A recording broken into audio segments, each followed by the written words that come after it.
Hello and welcome to the Redmen TV. It's Liverpool vs Everton. It's a big one. I mean, they're all big ones towards the end of this game. 10 games left, but this is huge. Everton at Goodison Park.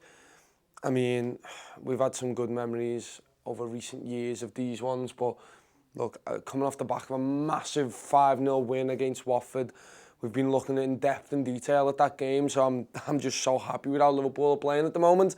I cannot wait for this game. Look, it's going to be really, really tough. Goodison Park is a very hostile atmosphere, and they're going to make it very, very tough. It's a cliche, but form goes out the window.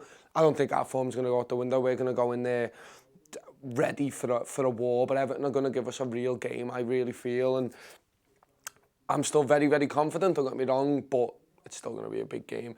Right, my team for this starts with Alisson Becker in goal.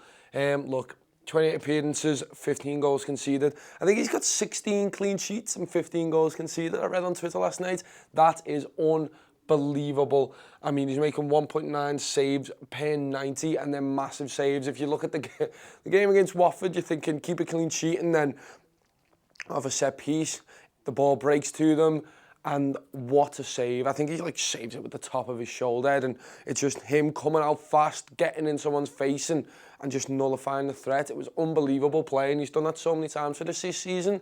Hopefully he won't have to do it against Everton, but they've got some good players in there, so he might be called to action basically, but 16.6 short passes per 90, 98% passing accuracy, short passes anyway. That's unbelievable. Moving on to right back. Look, you can't drop him after that performance. What a performance Aleksandr Arnold had. 18 starts, 1 sub-appearance in the Premier League, 6 assists. He had 3 before the Watford game, now he has 6. Look at this, 4.94 crosses per 90. And if you see that, I mean, it's saying 30% of his crosses are on target. That's mad to me. I mean, his crossing is unbelievable. You saw, like I said, against Watford, but if we have that game plan again where we're putting balls into the box, really using Aleksandr Arnold and his wide play, which I expect we will do, that's just impeccable. And just under 5 interceptions per 90, he is such a revelation. Actually, no, he's not a revelation, but it's just nice to see him get back in the squad. I think we were wondering why we were in such a lull with 2-0 draws.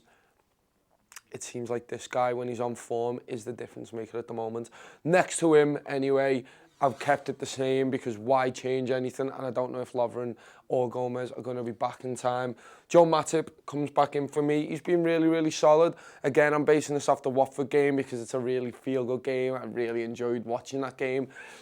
He was really good. There was a time when we got stretched and he just calmly defended it. I was about to say calm as you like, but apparently you can't say that. That's just Van Dijk's. But really, really calm and composed. And just stood in there and went, nope, clearing it.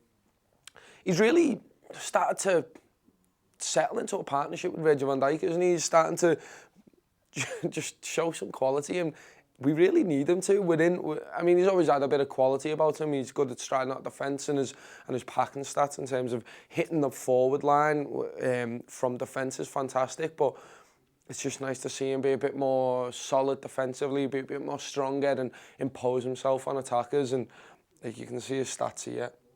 I mean, winning 70% of his aerial duels per 90, that's massive. So you're thinking attackers have a choice of Virgil van Dijk or Joe Matip. I don't think you're winning either way, but that's fantastic. Moving on to the aforementioned Virgil van Dijk. 2 goals the other day.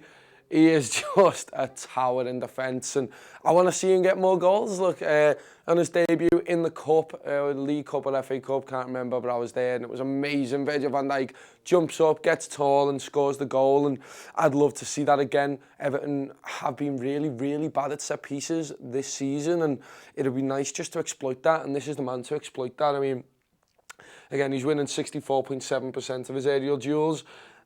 I mean, I should have researched his offensive duels, to be honest, but I'm sure it's very, very high in the opposition's box. He's the big target. He's the man that they're going to go for. And if you can have a performance that's anywhere near Watford, that's anywhere near the level of how he's performed this season, I don't think Everton are going to get a sniff, to be honest. I mean, there's no wood for me to touch, but I don't even feel like I need to touch wood because this man's so good in defence. Alongside him, a man who is now being beaten in the assists competition by Trent Alexander-Arnold. Still got 5 assists, maybe 6. The website that we used said that the Divock Origi goal was not his assist, but he's the last player to pass it to Divock Origi.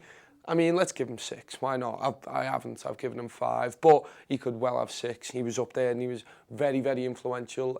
He's been very influential all season. Again, defensively impeccable, apart from like maybe 3 mistakes this whole season, which is ridiculous to have 3 mistakes as a professional footballer.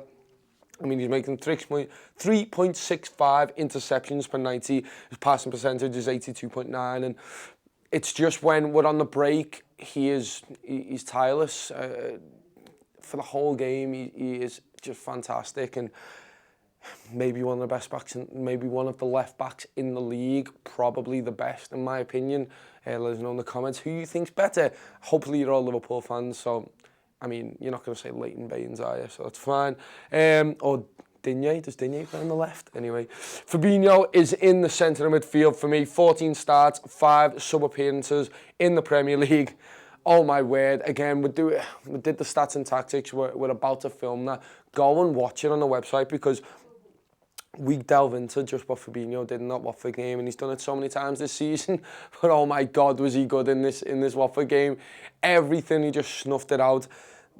The way Watford like to play the ball over the top, and he just stops it. He's good in the air. He's good with the ball at his feet. And the best thing about him is it's all 1-2 touch stuff. It's all the ball comes to feet, and he might need to take a touch, but the next touch is a sprayed ball. It's the right ball.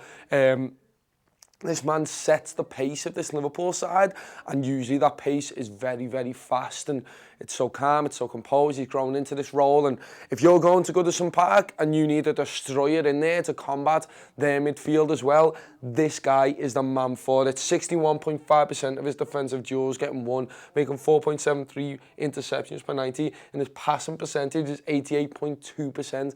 In that centre defensive midfield role where everything gets played through him, he is impeccable. I know I've said impeccable so many times this video, it doesn't matter, whatever. Next to him, anyway, I've gone for a 4-2-3-1. I mean, it could be a 4-2-3-1, it could be a 4-3-3. These midfielders are going to be in there for me. Look, last time I said Jordan Henderson comes in against Watford, and I was saying that because Gini Wijnaldum needs a break for me.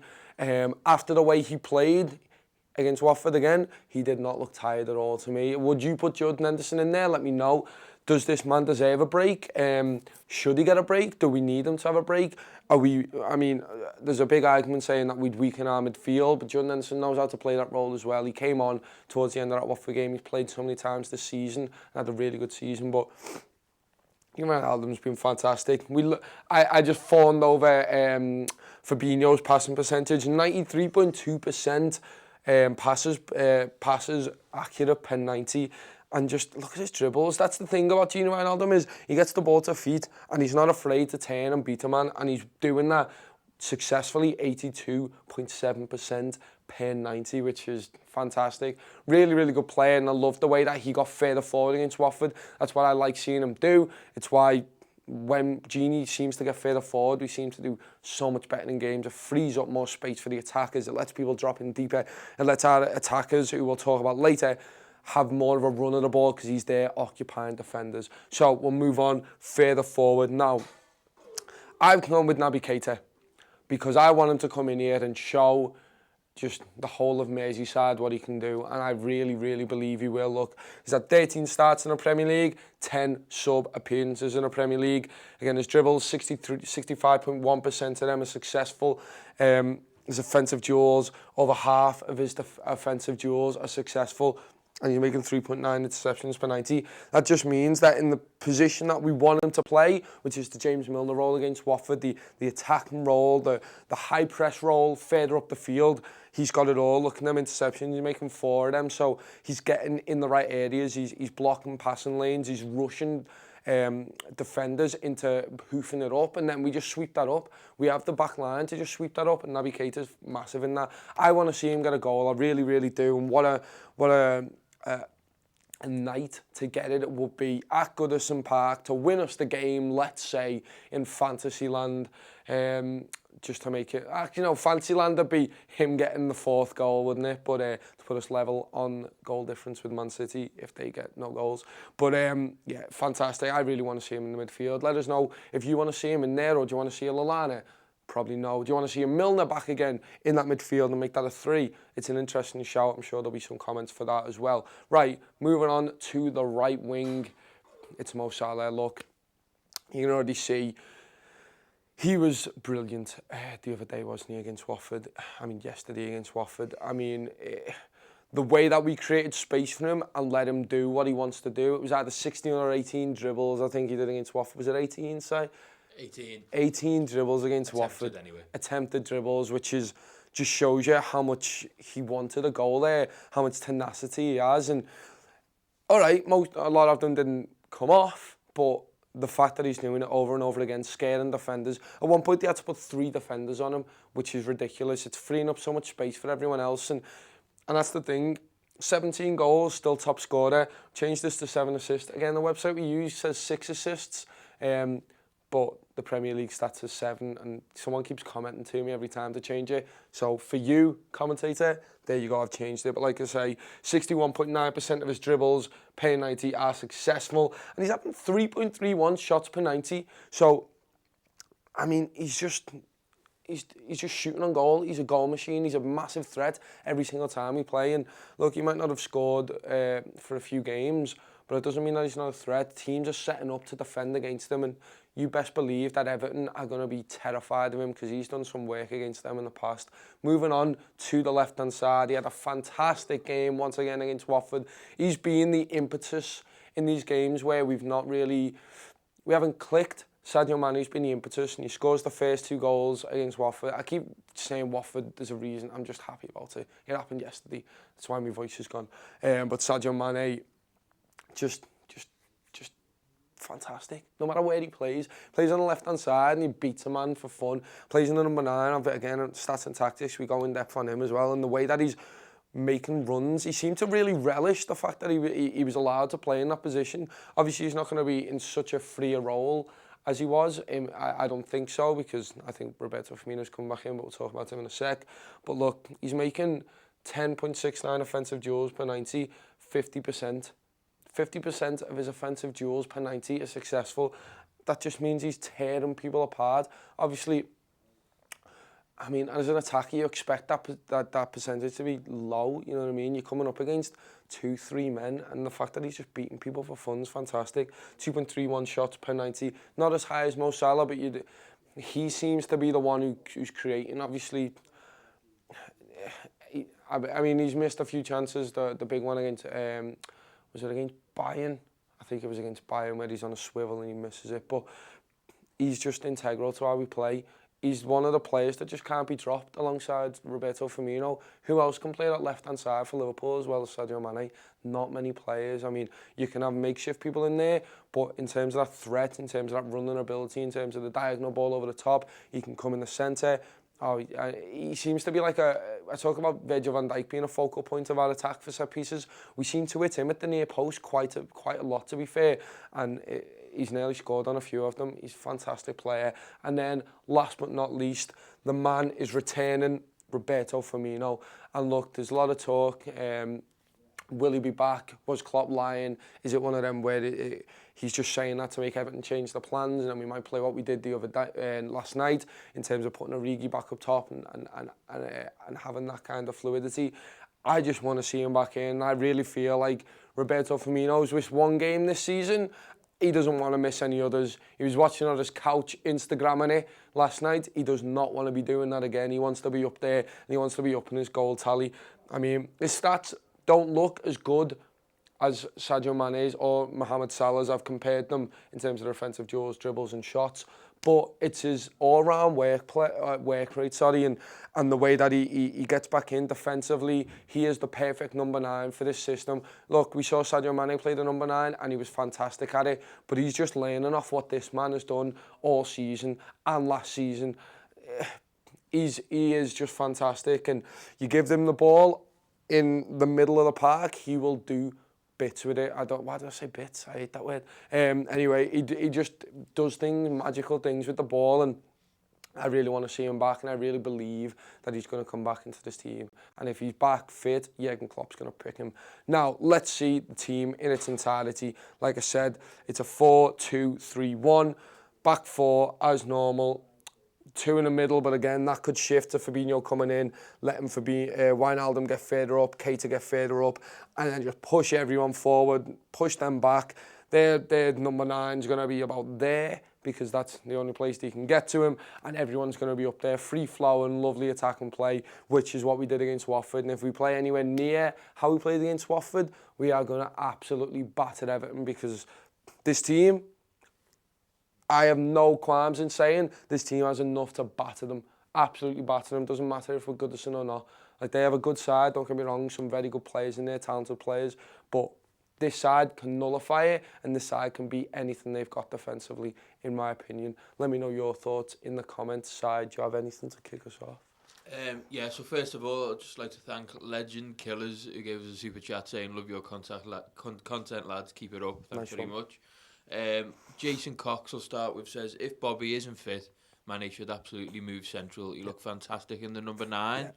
And tracks back similar to Bobby without quite the defensive prowess. Origi looked good on the left. Yeah, no, I'd agree with that. I think who would have thought it? Like, I know we have seen Sadio Mane, especially last season, he'd play that left-hand side, but he'd drift into the centre, wouldn't he? And he'd play that role normally. It wouldn't be the number 9 role, but he'd definitely play a lot more centrally.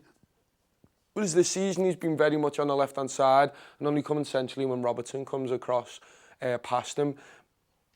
He's fantastic wherever he plays, Sadio Mane. And look, if we play that same system as what we did against Watford, I have no bothers. When I saw that team come out, I was a bit, not nervous, but I was thinking, why is it like this? Why has Klopp done this? And it was a masterstroke, an absolute masterstroke. They didn't know what to do. And Sadio Mane was dropping in so deep on the halfway line and following the ball. And he was playing the number 9 in a different way that Roberto Firmino plays the 9 in a sense, because he was just plodding about, going. He wasn't sitting on the line. I'm not saying Roberto Firmino sits on the back line, by the way. I'm just saying you see a lot of centre forwards. You saw Daniel Sturridge did it against United, where there was no movement. Sadio Mane has that movement, and to be honest, I think he'll want to play there again. He got 2 goals, and he was integral to everything he did, and he didn't stop until he got subbed off. And by that point, Watford had nothing else to give. We had Lallana up front just doing the press, and there was nothing else to give. Origi did look good as well on the left-hand side. Put himself about defensively, like I say. We spoke about him quite a lot in depth on the final word. Me, and Bailey on the man of the match, which is going to be out shortly, and talking about Divock Origi.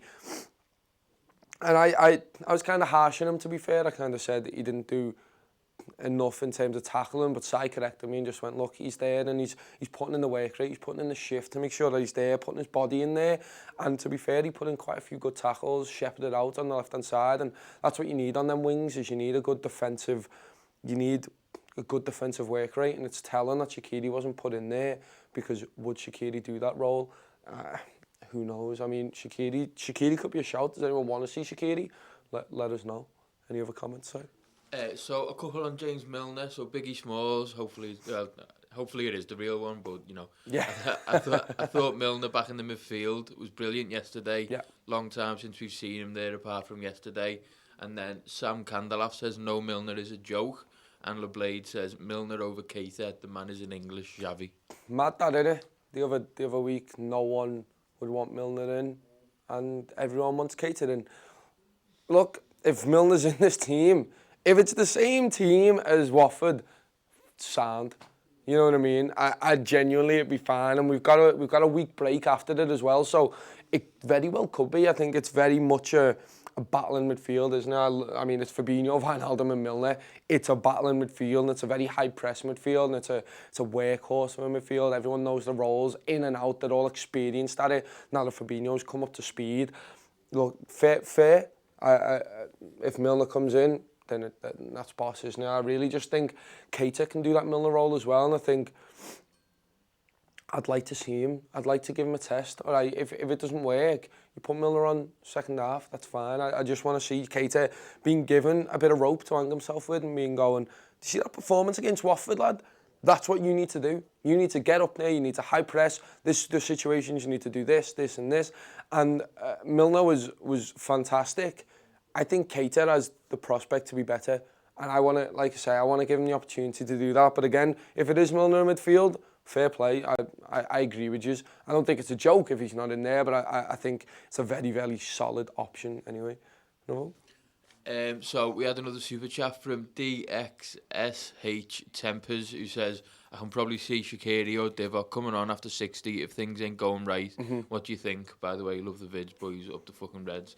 Cheers for that. And then we had another one saying, from Pads TX, saying, I haven't seen Shaq in so long. What do you think about Shaqiri? Yeah, nice one for the super chats. Yeah, I wanted to see Shaqiri play against Watford, to be honest with you. I wanted to see him on this right hand side and put Salah in the middle.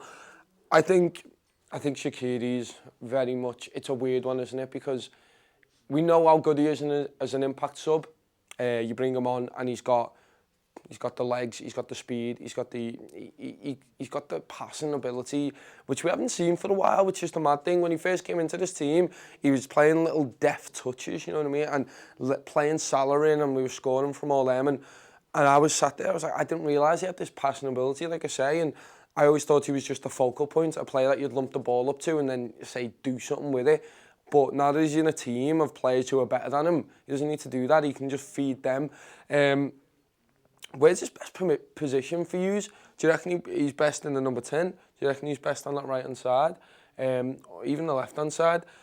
If I was going to bring him on, it would obviously be for Salah, but you're not taking Salah out of the side, are you?